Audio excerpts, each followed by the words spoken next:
I am constantly in awe at the synchronicity of life and how things that we think aren't going to work together, weave together, come together, and we might call it a happy accident or a coincidence, whatever we choose to call it.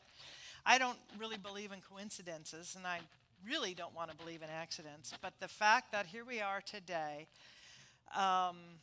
with all that we are observing, and I really want to encourage you to observe, don't absorb, which is what I work with our practitioners all the time. That we are in a place of assimilating what is ours, who we are to be, and how we are to show up in this. So last Monday was the celebration, the anniversary of the birth of Dr. Martin Luther King Jr., and it's really interesting because we had talked to Gerald about being here, and he was not able to. And the fact that he is here today is even better. And we've been working with this idea of the first 4 chapters of the Science of Mind textbook. So I'm going to speak very briefly because I want him to have as much time as possible. And we'll revisit it. And the basic idea that I want to share with you, and it's the 4th chapter, is how to use it, how to use this principle. What you're going to see, what he offers you today and what Masta has offered you, that basically is all you need to know. You show up as who you are, your greater self, and you just keep going with that and know that the universe will support you in it and weave you together on the 25th instead of the 18th, because that's how the universe works. Now, because I also know that for many of us right now, it's really hard to shift into a place of greater openness.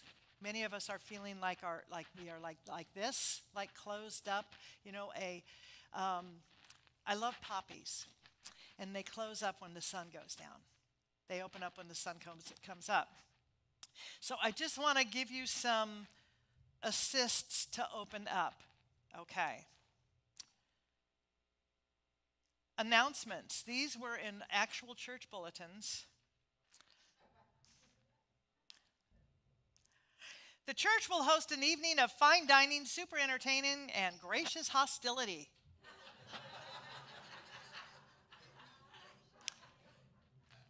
Don't let worry kill you off. Let the church help.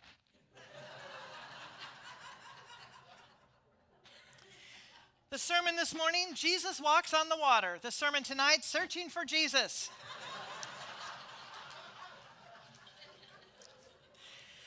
The low self-esteem support group will meet Thursday at 7 p.m. Please use the back door.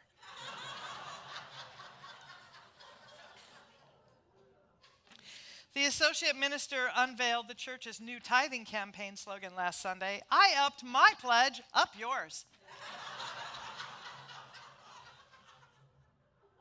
This being Easter Sunday, we will ask Mrs. Lewis to come forward and lay an egg on the altar.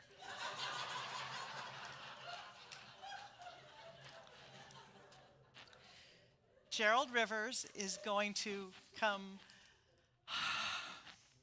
inspire, lift, and grace all of us.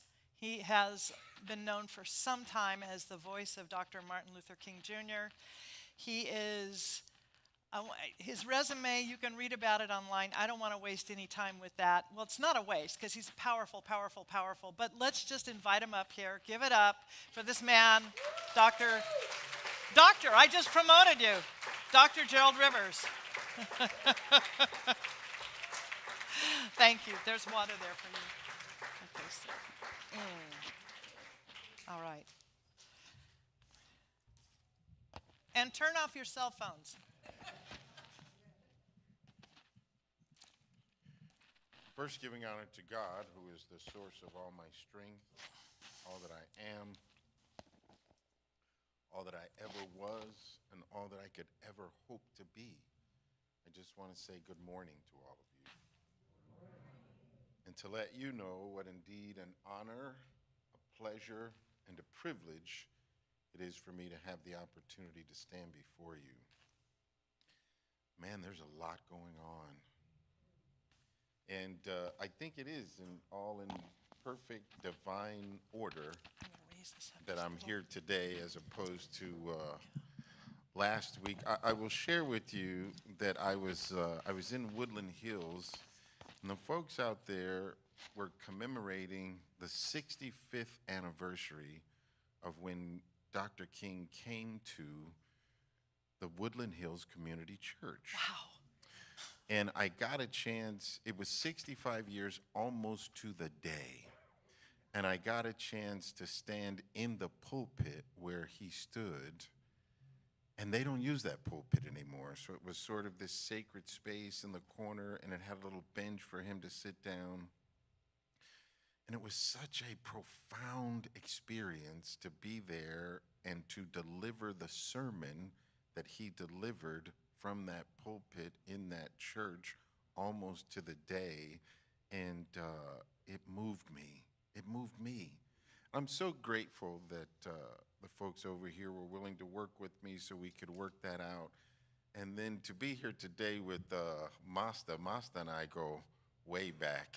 I haven't seen him in years, but it is just in divine, perfect order that he is here today.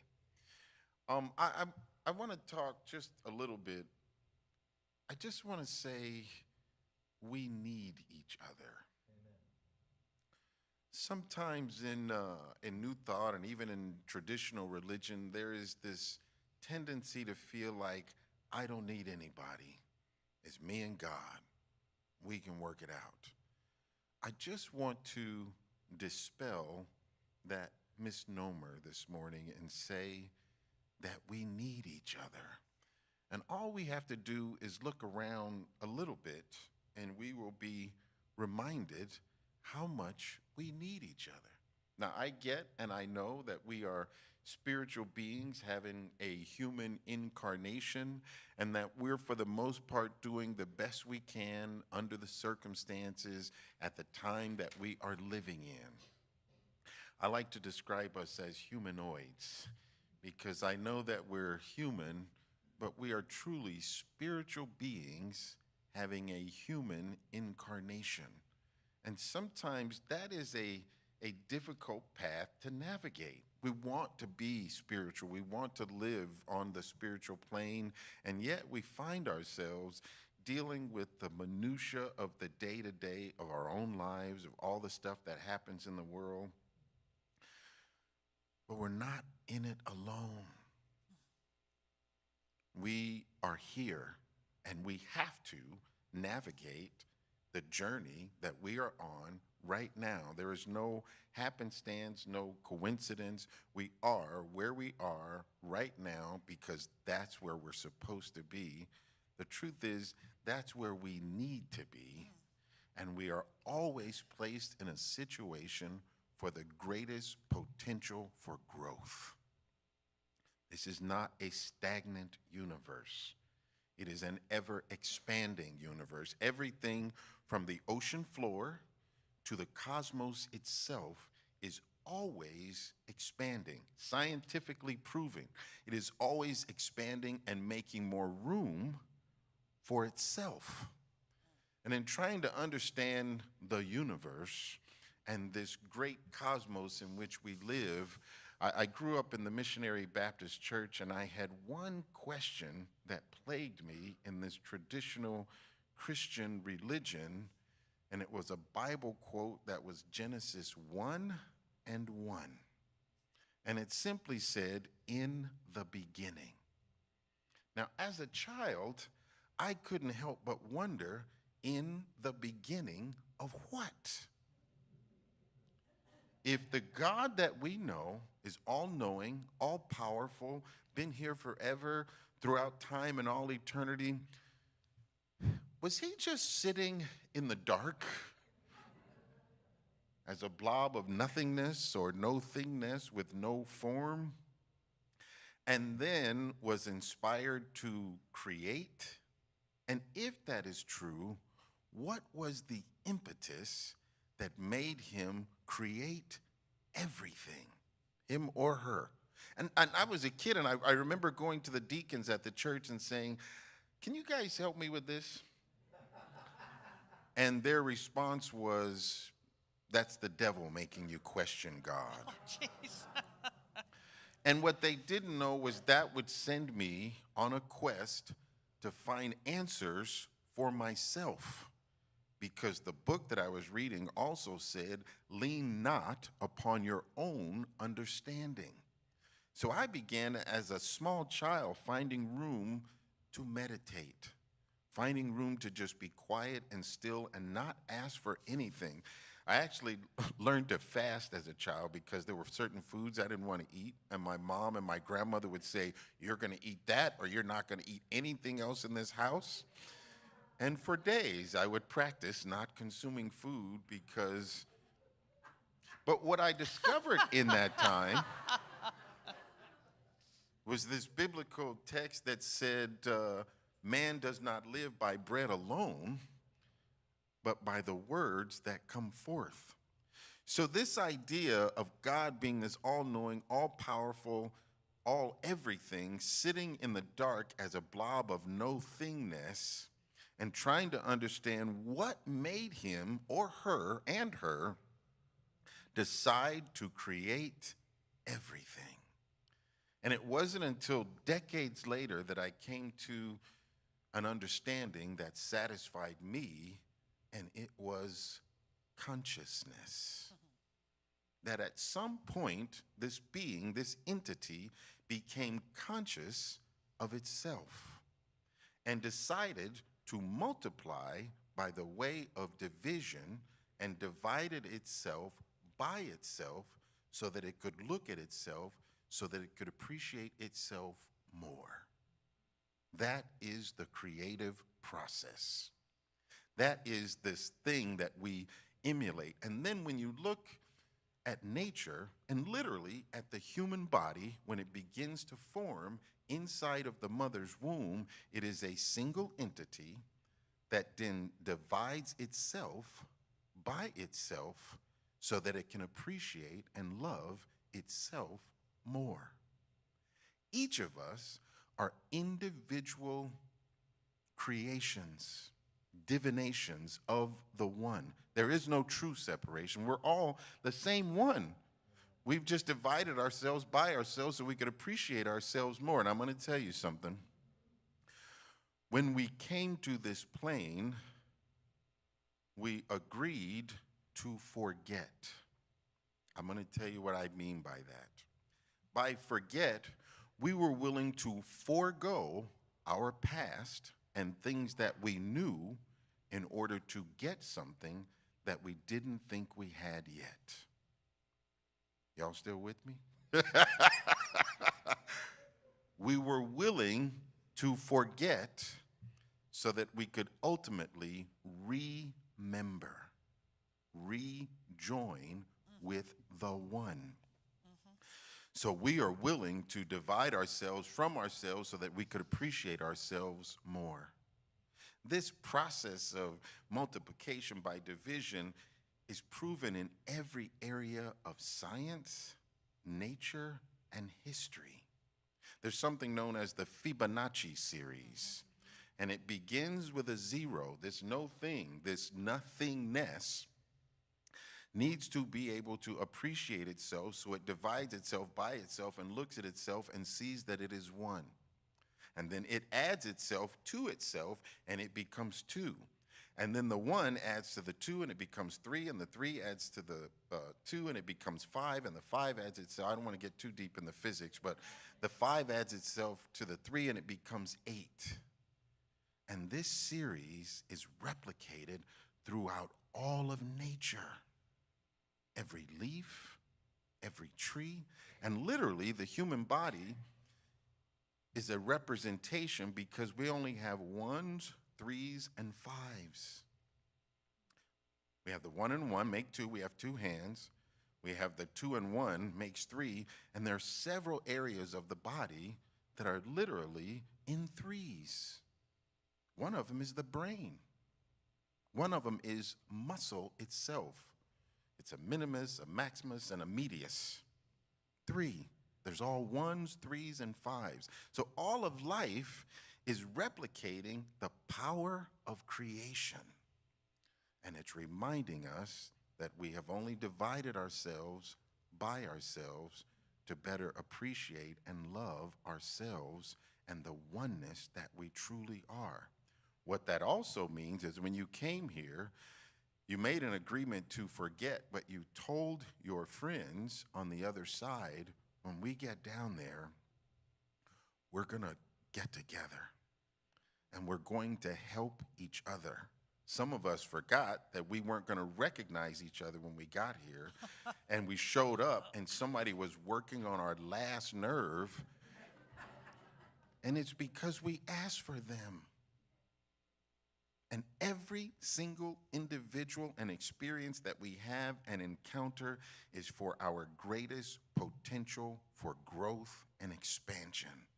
That is our very nature, to continue to grow and be ever more and never less of what we truly, truly are, which is the oneness of a one true God. Now, if we want to know what the currency is down here that we've forgotten, it is forgiveness.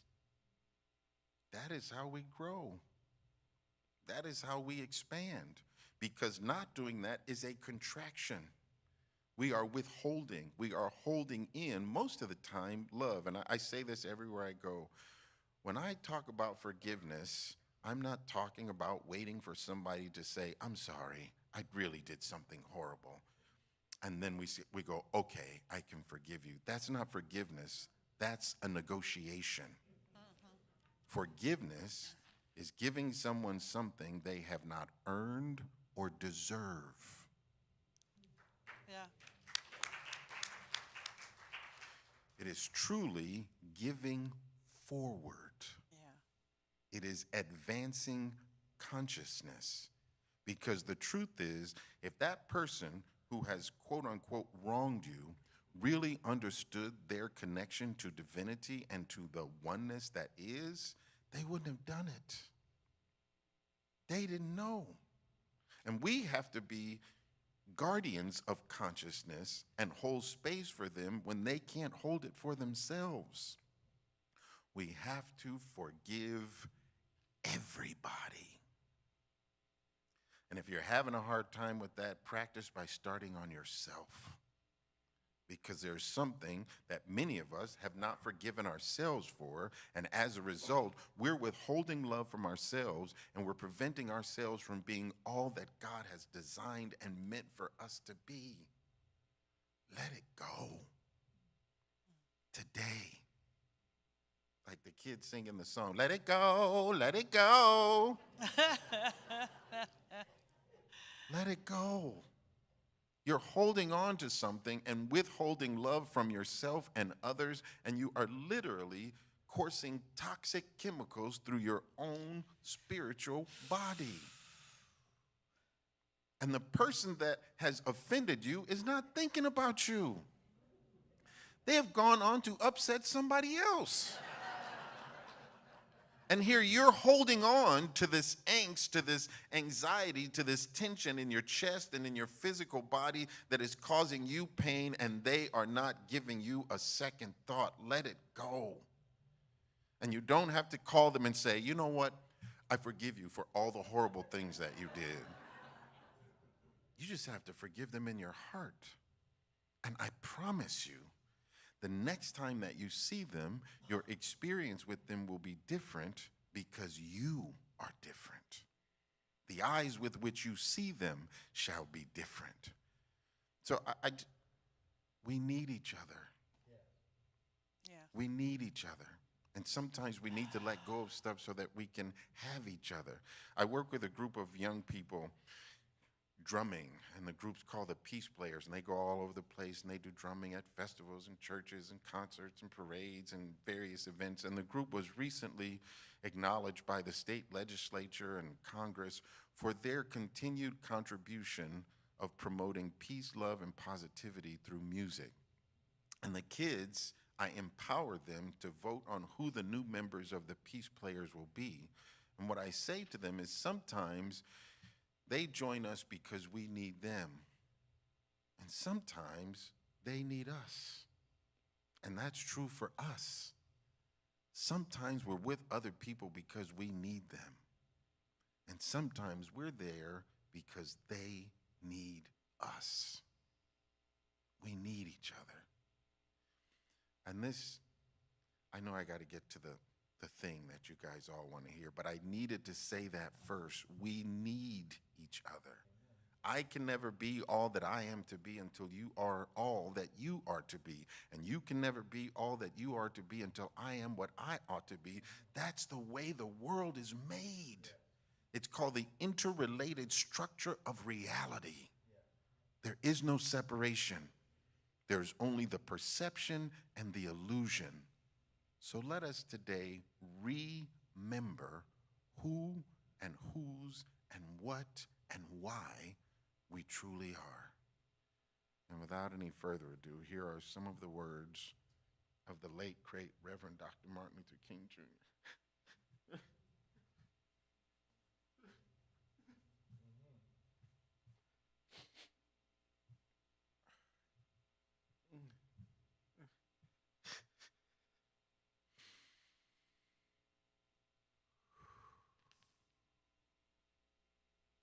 This morning, I would like to use as a subject from which to preach a knock at midnight.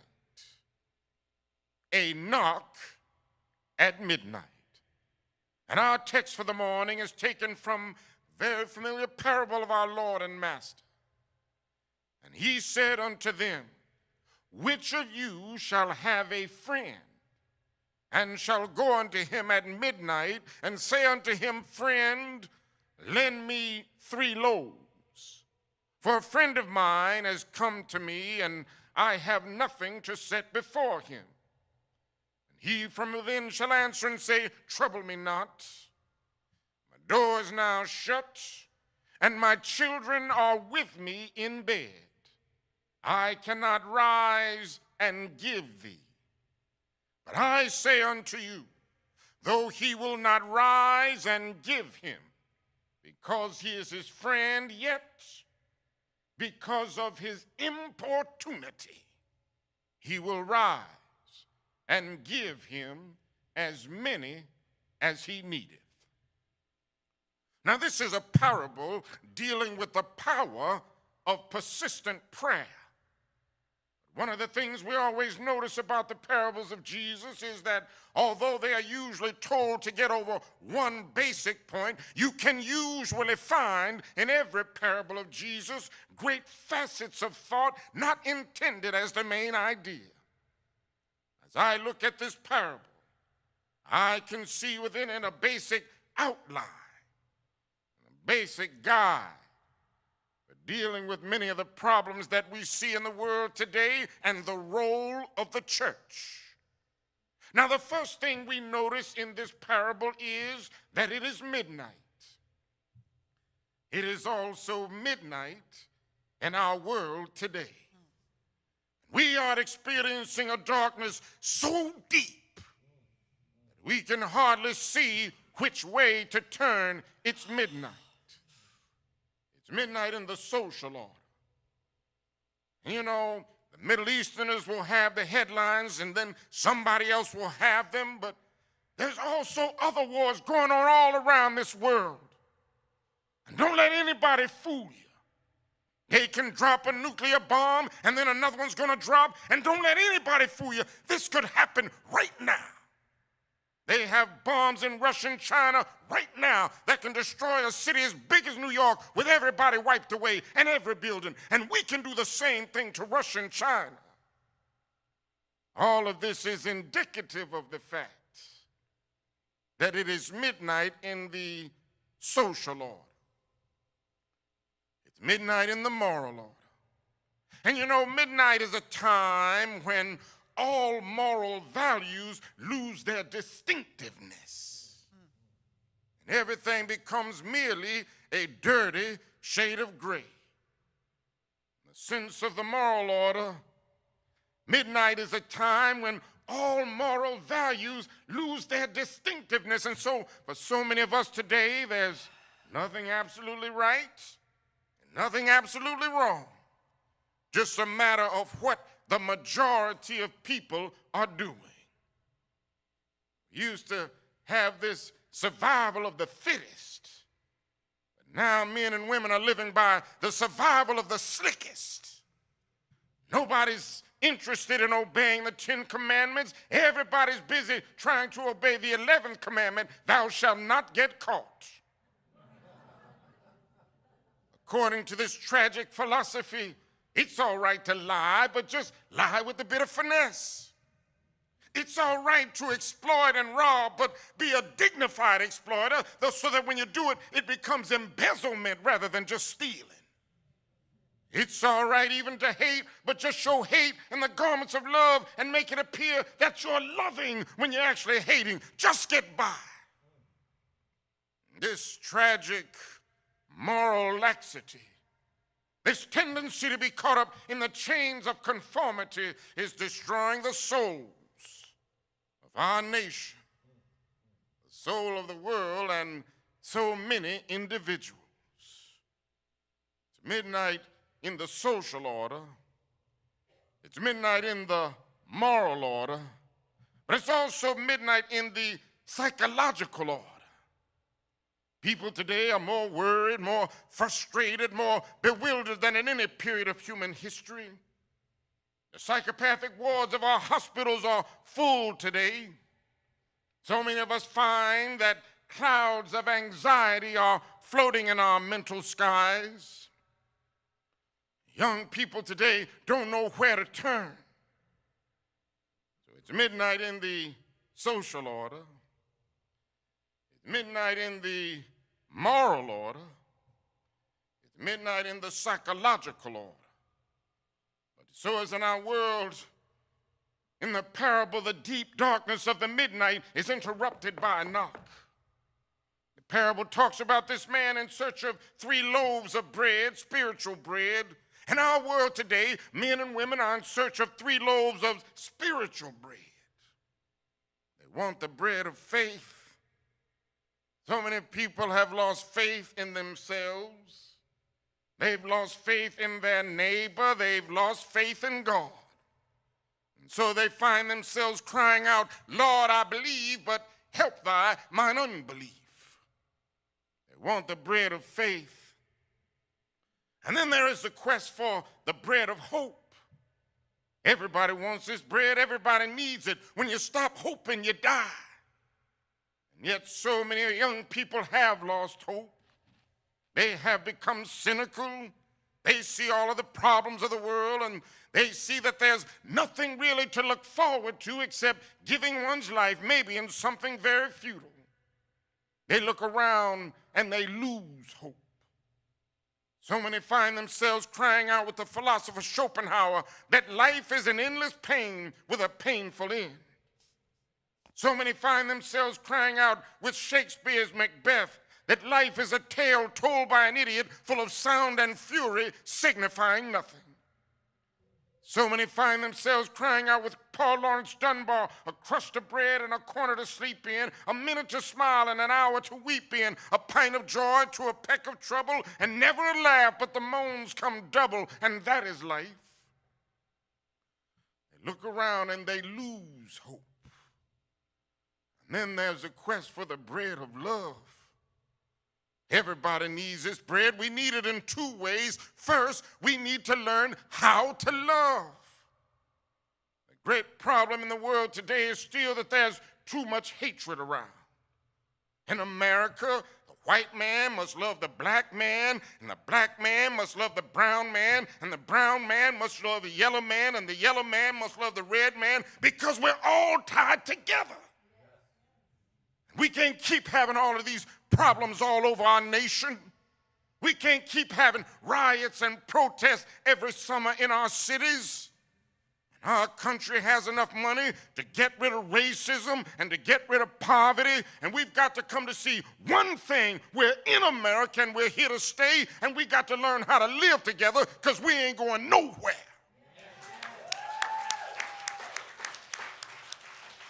That's the basic need in this country. God is not interested. God is not interested merely in the freedom of black men and brown men and yellow men, but God is interested in the freedom of the whole human race.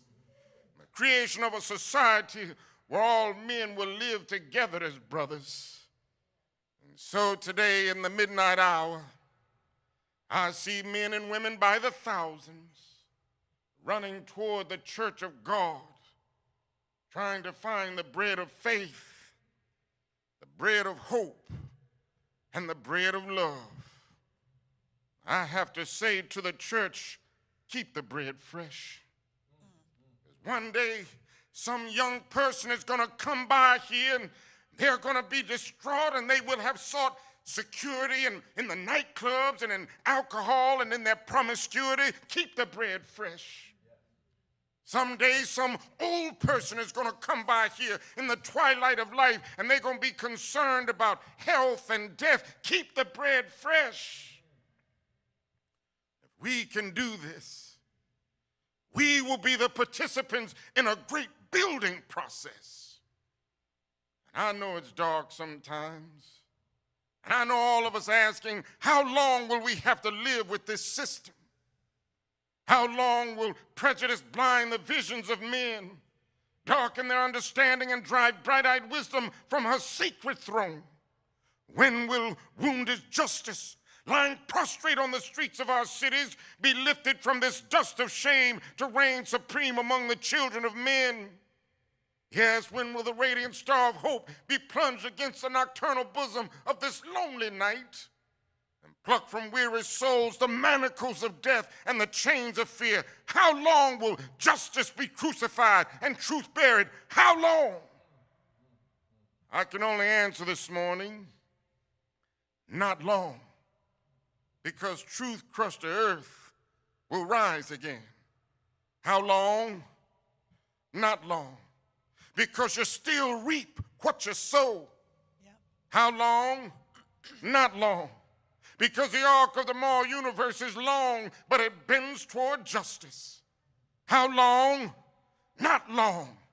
Because truth forever on the scaffold, wrong forever on the throne, yet that scaffold sways our future. And behind the dim unknown standeth God within the shadows, keeping watch above his own. How long? Not long. Because mine eyes have seen the glory and the coming of our Lord. He is trampling out the vintage where the grapes of wrath are stored. He has loosed the fateful lightning of his terrible swift sword. His truth is marching on. He has sounded forth the trumpet which shall never call retreat. He has lifted up the hearts of men before his judgment seat. Oh, be swift, my soul, to answer him. Be jubilant, my feet. Our God is marching on. God bless you. Oh my God.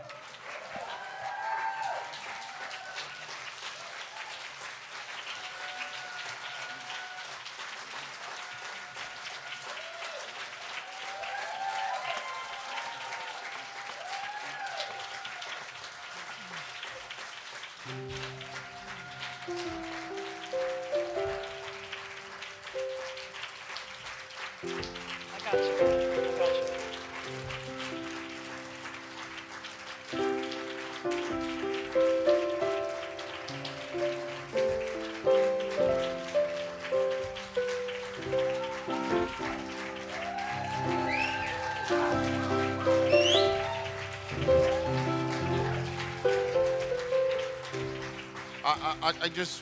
First I want to say thank you, but does it sound like he's talking about today?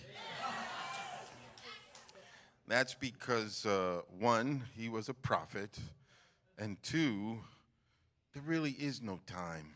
There's only right now. It bends all over itself, and it's proven throughout the universe that it's all happening now.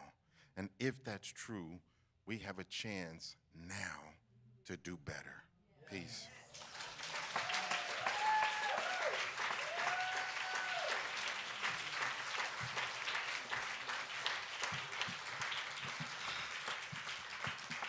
Wait, which one am I? I'm on this one. Okay.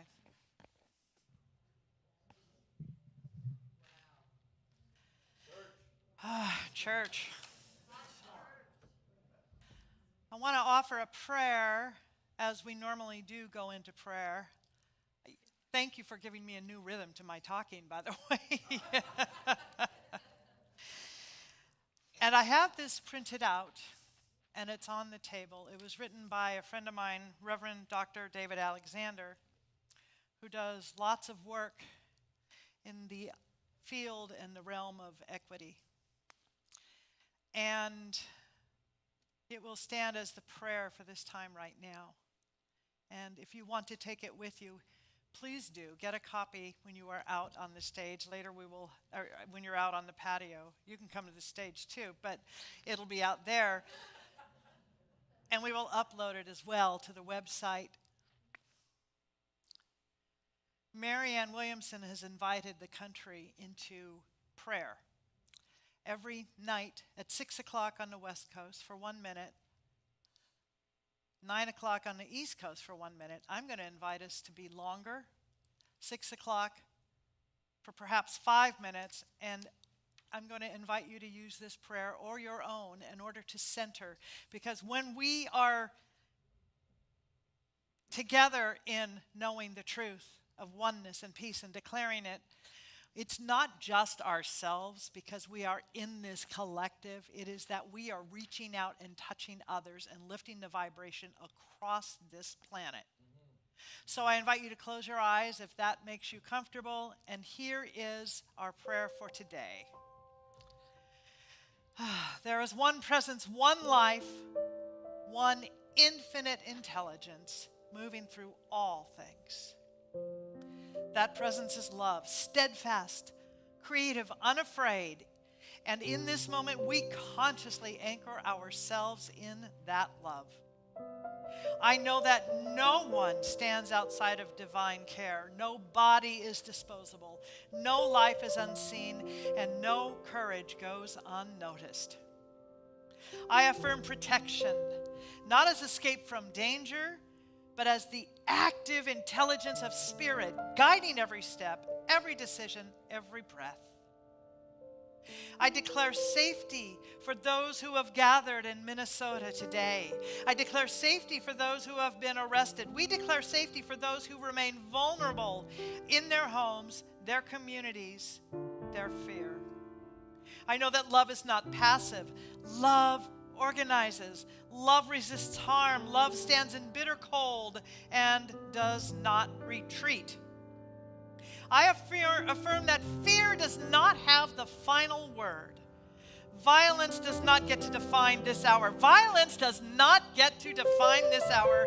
Dehumanization does not determine the future.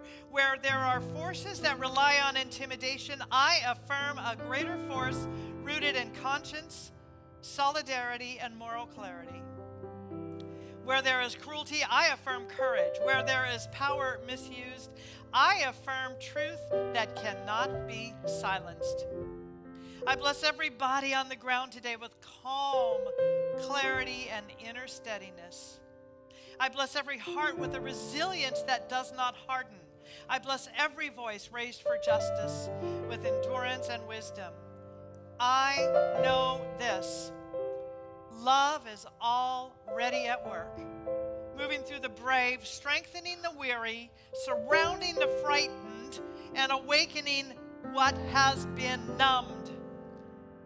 I do not hope that love will win. I know it is winning in every act of solidarity, in every refusal to look away, in every body that stands in the gap for another. And so I release this prayer into action, into breath, into bodies, into streets, into the long arc of justice that bends because people bend it. I give thanks for safety unfolding. I give thanks for courage multiplying. And I give thanks that love is greater in heart, in resolve, and in number. And so it is. And together we say, Amen. Amen.